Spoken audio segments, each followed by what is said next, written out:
नमस्कार, मेरा नाम है आशीष पी मिश्रा और आप सुन रहे हैं चाणक्य नीति। अध्याय 14 में आचार्य चाणक्य कहते हैं कि गरीबी, दुख और एक बंदी का जीवन, यह सब व्यक्ति के किए हुए पापों का ही फल है। आचार्य चाणक्य कहते हैं, आप दौलत, मित्र, पत्नी और राज्य गंवाकर वापस पा सकते हैं, लेकिन यदि आपने अपनी काया और अपना स्वास्थ्य गंवा दिया तो वो वापस नहीं मिलेगा। आचार्य चाणक्य कहते हैं कि यदि हम बड़ी संख्या में एकत्र हो जाएं तो दुश्मन को हरा सकते हैं। उसी प्रकार जैसे घास के तिनके एक दूसरे के साथ रहने के कारण भारी बारिश में भी क्षय नहीं होते हैं, उनका नाश नहीं होता है। आचार्य चाणक्य कहते हैं, पानी पर तेल एक लायक व्यक्ति को दिया हुआ दान और एक बुद्धिमान व्यक्ति को पढ़ाया हुआ शास्त्रों का ज्ञान अपने स्वभाव के कारण तेजी से फैलता है। आचार्य चाणक्य कहते हैं कि वह व्यक्ति जरूर मुक्ति को पाएगा, अवश्य मुक्ति को प्राप्त करेगा, जो आगे कहीं 3 अवस्था में स्थिर रहता है और अपनी अवस्था में कायम रहता है। पहली, जब वह धर्म के अनुदेश को सुनता है। दूसरी, जब वह श्मशान घाट में जाता है। और तीसरी, जब वह बीमार होता है, रुग्ण होता है, लेकिन स्थिर होता है।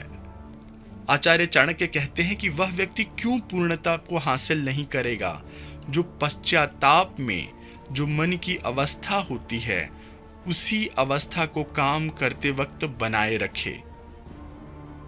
आचार्य चाणक्य कहते हैं कि हमें अभिमान नहीं होना चाहिए जब हम आगे कई बातें करते हैं। पहला, परोपकार।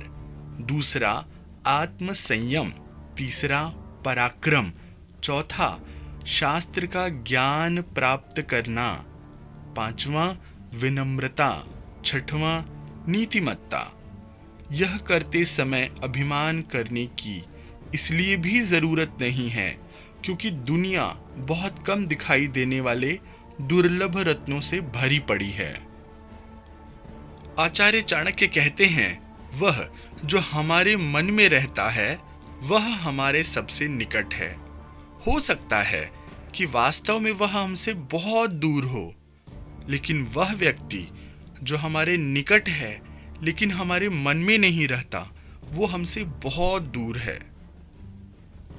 आचार्य चाणक्य कहते हैं, यदि हम किसी से कुछ प्राप्त करना चाहते हैं तो उससे ऐसे शब्द बोलें जिससे वो प्रसन्न हो। उसी प्रकार जैसे एक शिकारी मधुर गीत गाता है और जब वह हिरण पास आ जाता है तब वह बाण चलाता है। आचार्य चाणक्य कहते हैं कि जो व्यक्ति राजा से, अग्नि से, धर्मगुरु से और स्त्री से बहुत निकट के संबंध बना लेता है वह विनाश को प्राप्त होता है, पर जो व्यक्ति इनसे बहुत दूर रहता है और अलिप्त रहता है उसका भी भला होने का कोई मार्ग नहीं है। इसलिए इनसे सुरक्षित अंतर रख करके ही संबंध बनाने चाहिए। आचार्य चाणक्य कहते हैं कि इन 6 लोगों के संपर्क में आते समय आपको बहुत ही सावधान रहना चाहिए। पहला, अग्नि। दूसरा, पानी। तीसरा, स्त्री। चौथा, मूर्ख।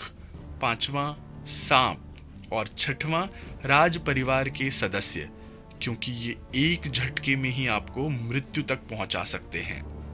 आचार्य चाणक्य कहते हैं कि व्यक्ति वही जीवित है जो गुणवान है, जो पुण्यवान है, लेकिन जिसके पास धर्म और गुण नहीं है उसे क्या शुभकामना दी जा सकती है। आचार्य चाणक्य कहते हैं कि यदि आप दुनिया को एक काम करके जीतना चाहते हो तो इन 15 चीजों को अपने वश में, अपने काबू में रखो। इन्हें उधर इधर भागने मत दो। 5 इंद्रियों के विषय, जो दिखाई देता है, जो सुनाई देता है, जिसकी गंध आती है, जिसका स्वाद आता है, जिसका आप स्पर्श कर सकते हैं। 5 इंद्रियां, आंख, कान, नाक, जीभ, त्वचा, 5 काम इंद्रियां, हाथ, पांव, मुंह, जननेंद्री अर्थात योनि और 5वां गुदा। आचार्य चाणक्य कहते हैं कि वही पंडित है जो वही बात बोलता है जो प्रसंग के अनुरूप है, जो अपनी शक्ति के अनुरूप दूसरों की प्रेम से सेवा करता है और जिसे अपने क्रोध की मर्यादा पता है। आचार्य चाणक्य कहते हैं कि एक ही वस्तु को देखने वाले अलग अलग योग्यता, अलग अलग स्वभाव के लोगों को वह वस्तु अलग अलग दिखती है। जो तप करने वाला है, जो ध्यानी है, उसे किसी भी वस्तु को देख करके उसमें कामना उत्पन्न नहीं होती। लंपट आदमी को हर वस्तु में स्त्री दिखती है और कुत्ते को हर वस्तु में मांस दिखाई देता है। आचार्य चाणक्य कहते हैं कि कोयल तब तक मौन रहती है जब तक उसमें मीठा गाने की क्षमता नहीं आ जाती, जब तक लोगों को आनंद देने की काबिलियत वो हासिल नहीं कर लेती। आचार्य चाणक्य कहते हैं कि हम आगे कहीं बातें प्राप्त करें और उसे कायम रखें, हमें पुण्य कर्म के जो आशीर्वाद मिले, धन, अनाज, वो शब्द जो हमने हमारे आध्यात्मिक गुरु से सुने हों, कम पाई जाने वाली दवाइयाँ, हम ऐसा नहीं करते तो जीना मुश्किल हो जाता है। अध्याय 14 के अंत में आचार्य चाणक्य कहते हैं कि व्यक्ति को जीवन में कुसंगति अर्थात गलत लोगों का साथ छोड़ देना चाहिए और संत जनों का साथ पाना चाहिए, उनसे मेल जोल बढ़ाना चाहिए, उनकी संगति करनी चाहिए, दिन और रात गुणों का संपादन करना चाहिए, अच्छे गुणों को जीवन में एकत्रित करना चाहिए, उस पर हमेशा चिंतन करें जो शाश्वत है और जो अनित्य है उसे भूल जाना चाहिए। तो चाणक्य नीति का अध्याय 14 यहीं पर समाप्त होता है। यह पॉडकास्ट आपको कैसा लग रहा है मुझे अवश्य सूचित करें और इस पॉडकास्ट को अपने मित्रों, अपने परिचितों के साथ शेयर करना बिल्कुल न भूलिएगा। जल्द ही मिलता हूं आपसे लेकर के अध्याय 15। तब तक के लिए आज्ञा दीजिए। धन्यवाद। नमस्कार।